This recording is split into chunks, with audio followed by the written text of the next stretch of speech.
After witnessing what has happened to my sister in her relationship to a publicly known figure that have lasted for 5 years, I feel compelled as both a brother and a man to share what I feel is important to the public, but more importantly to all women who are listening to this right now.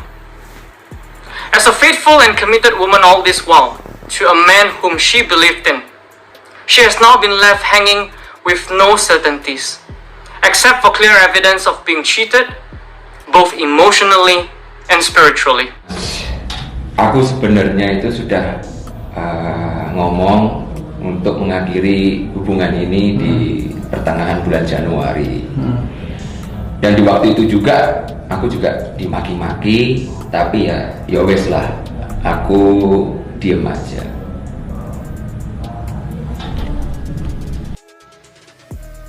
Halo Sobat Fakta Bang Pin, bertemu lagi dengan Bang Pin soal kabar-kabar terbaru dari artis-artis yang populer di tanah air yang selalu bikin berita, karena dengan berita mereka akan tetap eksis di ranah media.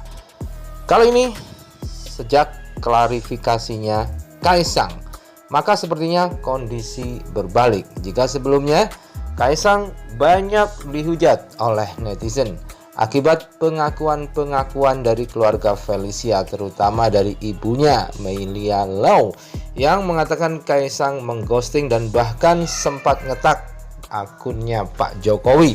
Sepertinya ibu Kaisang ini marah betul dengan Kaisang karena memperlakukan putrinya Felicia seperti itu. Tapi dengan kemunculan Kaisang, akhirnya banyak pengakuan-pengakuan yang menyebutkan kondisi sebaliknya, dan justru sekarang angin berpihak di pihak Kaisang. Nah, apa sajakah pengakuan-pengakuan itu dan dari siapa saja dan bagaimana sebetulnya? Yuk kita simak kupas-kupas di Fakta Bang Pin berikut ini. Jangan lupa like, subscribe, and komennya selalu ditunggu. Dan ingat, selalu ada doa dalam setiap lentikan jarimu.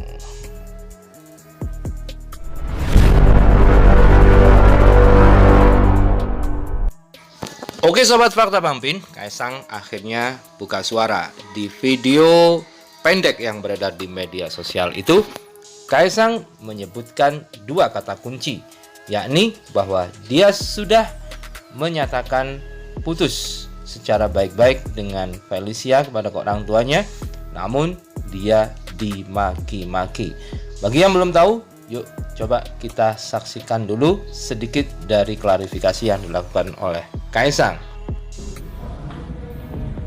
Itu gimana Mas Kaisang, yang sebenarnya kok rame ya di luar sana Mas dituduh ghosting seseorang? Bisa jelaskan nggak Mas? Ya gimana Mas ya, itu kan masalah pribadi loh. Masalah pribadi ngapain tuh diumbar-umbar, nggak etis. Ya, dan itu kan sudah terlanjur jadi konsumsi publik. Menurut saya memang kita harus jelaskan supaya masyarakat tahu juga cerita sesungguhnya versi dari Mas Kaisang. Jadi gini Mas, aku sebenarnya itu sudah ngomong untuk mengakhiri hubungan ini di pertengahan bulan Januari. Dan di waktu itu juga aku juga dimaki-maki, tapi ya wes lah, aku diem aja.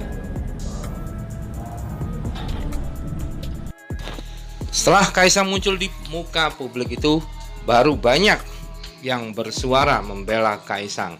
Seperti netizen ini, Indah Kurniati. Aku sih sepakat sama Mas Kaisang. Emaknya si Vel terlalu ikut campur banget. Siapa yang betah? Well, we've been known very well all of the people that you guys mentioned on Twitter recently. Nadia, Kaisang, Mbak Mantan, mamanya Mbak Mantan, name it, 4 tahun udah lumayan cukup lah ya untuk mengenal manusia. First thing first, Mbak Nadia nggak pernah jadi bawahannya Mbak Mantan. Dia di-hire ke Jakarta oleh Sang Pisang, perusahaan milik Mas Kaisang. At a very young age, dia sempat diangkat menjadi marketing manager dan asisten general manager di Sang Pisang. Lalu kenapa bisa ada miscommunication kalau Mbak Mantan adalah majikan dan Mbak Nadia seolah karyawannya yang rebel? Seperti perusahaan dengan sistem franchise lainnya, Mbak Mantan dan mamanya memiliki beberapa cabang sehingga mereka bermitra. Dan jika cabang mereka memiliki kebutuhan yang berhubungan dengan pemasaran, tentu saja akan terjadi tektokan antara si mama dan Mbak Nadia. Jadi gimana hubungan Mbak Nadia dengan Mbak Mantan dan mamanya saat itu? Ya tentu saja kontak yang terjadi hanya sebatas hubungan profesional per franchisean, tidak lebih. Oh ya, selain menjadi asisten GM pada kala itu, sesekali Mbak Nadia turut membantu Sang Pisang untuk menjadi MC di acara-acara Sang Pisang. Kalau kalian tahu bagaimana cara MC bekerja, di mana mereka harus menghibur bintang tamu dan penonton, sebagai manusia normal kami pun bingung mengapa hal ini saja pun bisa menjadi bahan gorengan. Setelah bekerja di Sang Pisang karena totalitasnya dalam bekerja, Mbak Nadia ditarik bekerja oleh PT Harapan Bangsa Kita, parent company-nya Sang Pisang, yang lagi-lagi tidak ada nama Mbak Mantan atau mamanya di struktur organisasi perusahaan tersebut. Jadi gitu guys ceritanya perihal hubungan pihak terkait, bukan kapasitas kami untuk berkomentar. Kami hanya ingin mengingatkan untuk kalian yang menghina tanpa tahu cerita di baliknya. Kami paham sekali masalah hidup kalian itu mungkin banyak yang belum bisa kalian atasi, makanya kalian lampiaskan kepada orang yang kalian gak kenal sama sekali. Dan ini ada lagi yang juga diposting oleh Mak Info. Aku tahu ceritanya sih, Kaesang itu asli ini bucin banget sama Feli. Mamai aja yang kelakuan nih offset, suka memanfaatkan posisi padahal jadi besan aja belum. Udah disuruh putus dari lama, tapi Kaesangnya yang keras. Akhirnya putus karena Kaesang gak terima Bu Iriana diperlakukan gak sopan sama Mama Feli. Ruami itu. Dan habis putus, Kaesang sama sekali gak mau kontak Feli. Putusnya jane wis agak lama sih.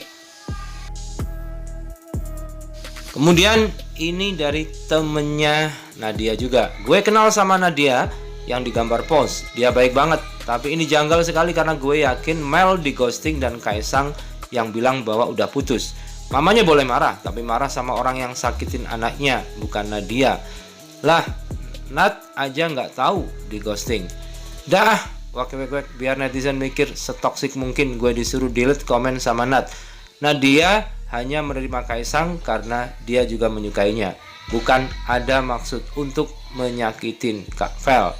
Hanya menerima itu berarti secara sadar dong, lagian kan juga udah pada kenal, kata netizen yang lain. Nah, jika selama ini Kaesang dan juga Nadia disudutkan oleh netizen, tapi kini ada sisi lain yang mengatakan bahwa mamanya Feli lah yang sebenarnya offset dan suka ikut campur dalam urusan Kaesang. Bahkan pernah bikin rame dengan Ibu Iriana Jokowi. Mana yang benar? Kita tidak tahu. Nikmati saja perjalanannya dan kita ambil pelajaran. Karena tidak ada yang tahu mana yang benar.